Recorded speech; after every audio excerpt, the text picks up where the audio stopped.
सभापति जी, सदैव नेताजी ने रक्षा मंत्री रहते हुए हमारे रक्षा मंत्रालय के जो हमारे सैनिक हैं उनके लिए तमाम सुविधाएं बढ़ाने की कोशिश की। तो अब क्या कर दिया आपने?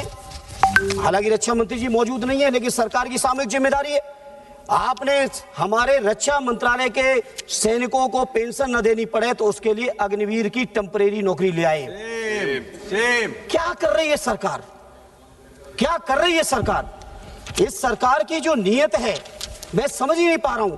आखिर हमारे CRPF, BSF, CISF, ITBT, SSB के जो हमारे लाखों जवान हैं, उन जवानों के मनोबल को क्यों गिरा रहे हो? क्या रखा है आईपीएस की सेंट्रलाइज ताकत देने में? क्या रखा है कि केवल गृह मंत्रालय ताकतवर हो जाए, बाकी देश के किसी मंत्रालय की ताकत बढ़े या घटे इस बात से कोई मतलब नहीं है सरकार को।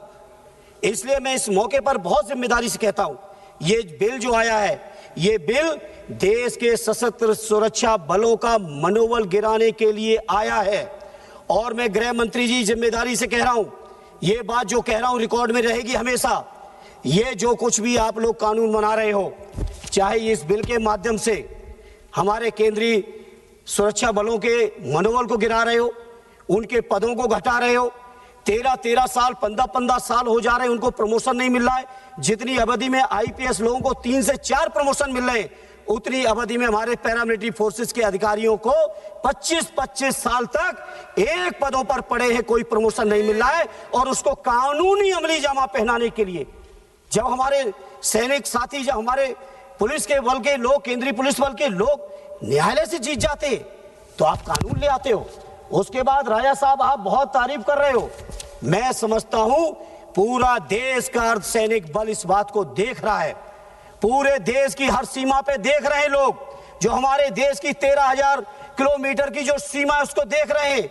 नक्सलवाद के उस इलाके के में बैठे हमारे सैनिक देख रहे हैं, और वो इस बात को भी देख रहे हैं कि कौन कौन सांसद खड़े होके जब हमारा गला काटा जा रहा था तो उस गले काटने में तालियां बजाने का काम कर रहे थे, और कौन ऐसे साथी थे जो कम से कम कुछ कर पाए न कर पाए, संख्या की दृष्टि से भले ही हम कमजोर बने रहे, लेकिन हमारी पार्टी और हमारा विपक्ष पूरी तरह से हम अपने सैनिकों के साथ खड़े हुए, अपने जवानों के साथ खड़े हुए।